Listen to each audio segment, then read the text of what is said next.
I'm here in the vineyard of Conseillante in Pomerol, Bordeaux. The harvest has started. People are excited. 2010. The weather's a little bit overcast. There might be a little bit of rain tomorrow, but they're not worried. The grapes are looking good. There's a 13.5 to 14% alcohol. Everyone's excited comparing already to the great 2009. The pickers are here, picking by hand, of course. Any grapes that don't look right, they'll leave, but slowly going through, bunch by bunch. Then they're going to take those and take it over to the tractor, and it'll be transported to the winery. The interesting thing is where we are. Right behind us is l'Evangile, the Great l'Evangile. Over here is Petrus, and over here is Vieux Château Certain. So we're really in the core of the great vineyards of Pomerol, what I call the holy grail of Merlot. This soil, this is it, the clay knoll that everyone talks about.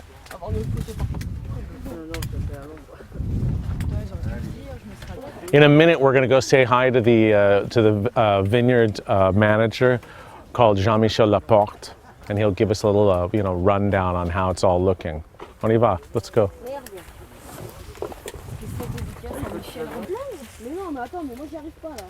Okay, mais celui-là, c'est seulement pour la transportation de... Ça, c'est, voilà, ouais. on fait des rotations. Parce que tu fais pas le tri en vignoble. Non, pas comme un vieux certain. Ok. On fait tout le tri. Ouais. Et voilà, donc tandis que là-bas, on a le temps. Et peut-être aussi le timing, c'est moi. Voilà. Pourquoi c'est toujours moi sur les photos? Et le plus grand, c'est normal, on dit dessus. I'm here with Jean-Michel Laporte, the general manager and winemaker of La Conseillante. So give us the lowdown. How's it looking? It's looking fine for the moment. We are very optimistic, so yields are better than expected, and quality we already knew that it was looking great. So it's very rich in sugar, but not that much, a bit less than 2009. Acidity are very fine onto all the analysis we made, and the taste of the berries is very complex already. Yeah, I just tasted it. You just tasted it. Awesome. It tastes like wine. It tastes like wine already, yeah. So that's, but tell me, I have the big question already. I mean, 2009, such a great vintage, everyone. We expect to make something very good. We need time to tell if it will be great, exceptional, or something else. When you look at the analysis, when you taste the berries, you can comparison to 2009 and 2005, not to 2008 or 2007. So it looks great. It looks fantastic. Great. So we see that. Remind 88, 89, 90. We cross fingers.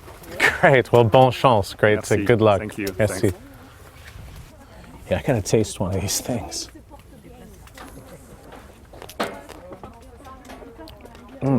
It's already crunchy. You could taste the little pips inside them.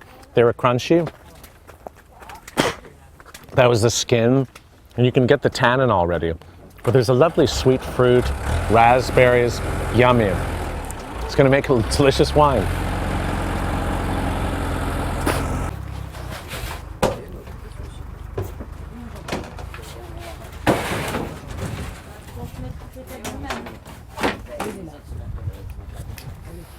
So now they're just bringing them in 65-pound cagettes, little plastic cages. Those are put on the tractor and taken over to the winery to be sorted, crushed, and then put into the vats for fermenting. So let's go over to the winery.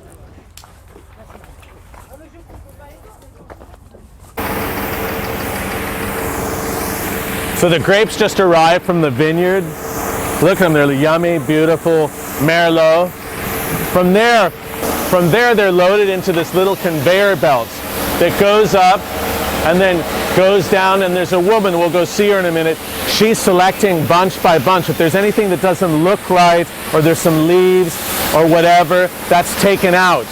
This is just for washing the boxes, the plastic crates, to make sure that none of the juice stays, where you develop any sort of things like Brettanomyces or something that you don't want in the winemaking process or in the cellar. So come on. It's going through here.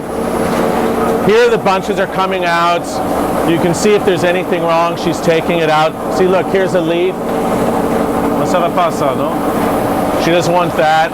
She took it away, looking good. Look, some individual berries. this maybe a little bit, that. You know, I should be doing this if this doesn't work out. So you can see the stuff in here. You don't want that in the vat fermenting. It gives you off character, bitter character. This is how you do it. It's really, the point is actually getting the grapes so they're like little pieces of caviar almost. So come back now, you can see it's going over the conveyor belt, then going into this conveyor belt and moving up. This is the destemmer. The stems, you can come and look.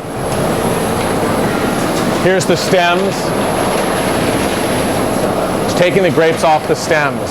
You don't want that in winemaking, particularly Cabernet or Merlots, where you're extracting to get color and flavor.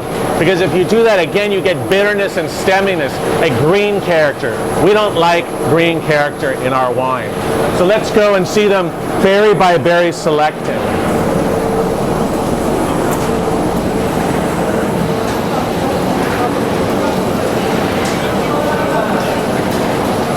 So here you can see that the individual berries are coming down. Everyone's individually looking for stuff. He's 2 years old. All right. Merci.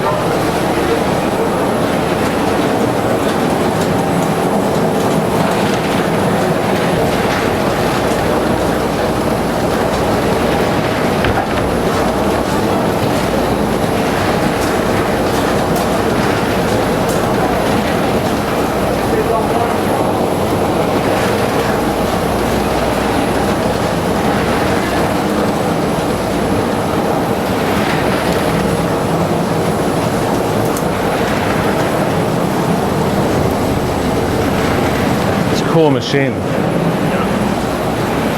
Have you ever tried crushing more before going into the, or it doesn't matter? Yes, it doesn't really change. So this year as the berries are smaller than usual, we crush more than usual because we want to extract maximum juice as we can because of the yield. But doesn't some juice come down right away? Or so it comes from the destemmer. And the berries are now individual. There's still some stems. They go down, they take out some more stems, and now they're sorting.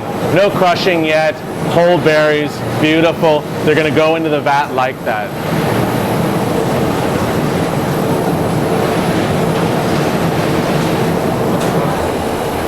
Let's ask Jean-Michel something. So Jean-Michel, the berries are looking great. They're just like caviar, man, just little. It's perfect. Yeah, perfect. That's a very easy vintage because we don't have that much sorting to do. So That's a good sign. Yeah, that's a very good sign. So it goes quick. Actually, we don't need to wait and to stop between different plots and so on. So we just have to carry on. So in a different vintage like 2007 or 8, they were really like getting things out. 7 was much more complicated. 8 was not bad actually, but 9 and 10 are just amazing. Very easy. That's great.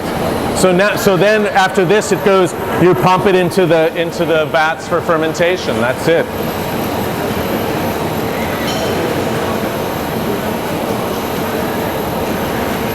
So now you have the pump, and that pump is pumping what we call must. That's the grape juice. The must. That's the grape juice and the skins. And you need to have the juice with the skins because during the fermentation, first the alcoholic fermentation, which gives you the alcohol, that's changing sugar into alcohol. That's the process. Then it's macerated on the skins after the alcoholic fermentation to get the color, to get the flavor components and the tannins. That's red wine making. So you can see it goes here into the stainless steel vats, and that's it. You can see the whole berries. They've all been selected. It's all perfect, yummy. And then, boom, right into the crusher. Squashes it. Then you can see the juice and the crushed berries going in. You can see them going. See the juice? You can smell it. It smells like, you know, like grape juice. Beautiful. Now it's going into the pump. And then the must, that's already must. As I said before, that's the skins and the juice, and that goes into the cooler. What's the temp? Mais le temps, c'est quoi? What's the temperature? Almost 10 degrees Celsius. it cools it to 10 degrees Celsius, which I can't really work out in Fahrenheit, but it's in the 50s. It comes through, then goes into the vat, and then it's going to stay there for 5 days for this cold maceration, which is really good because you get lots of polyphenolic compounds, anthocyanins, and flavor components already before the fermentation begins, the alcoholic fermentation. Ready? Yeah.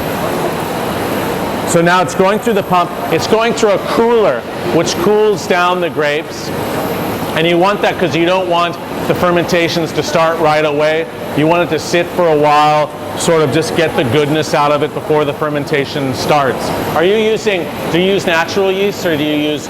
No, with this kind of high potential alcohol, we use selected yeast. Are some of the yeast selected from here then?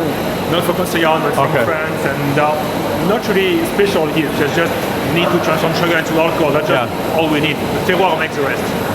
So how long will the alcoholic fermentation be? 5 to 7 days? So 7 to 10 days. Oh, 7 to 10 days. We make a cold soak during 3-5 days. Then 7-10 fermentation, and the whole cuvaison is between 3 and 4 weeks. Okay. Wow, that's so in about 5 weeks in general then. Yeah. So that's winemaking. So you can see this little plaque, that's actually parts of the vineyard. And this milieu is a really beautiful part, but then you go over, comment s'appelle celui-là?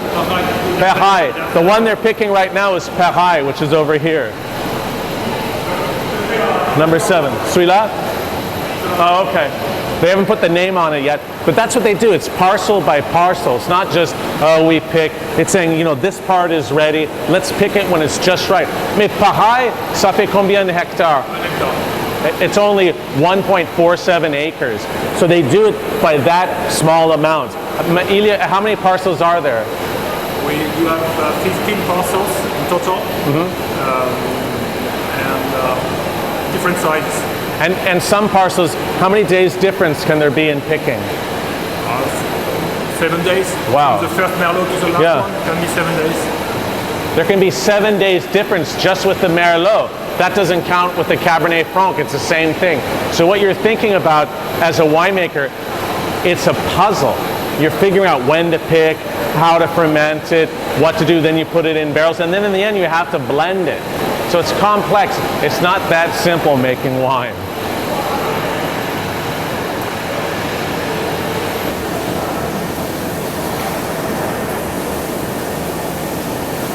It's cool to think that the grapes, you were over there in the vineyard, Perhaille, now they've made it all the ways to here through the process, selected, lightly crushed, but still it's going in essentially whole berries with a little bit of juice.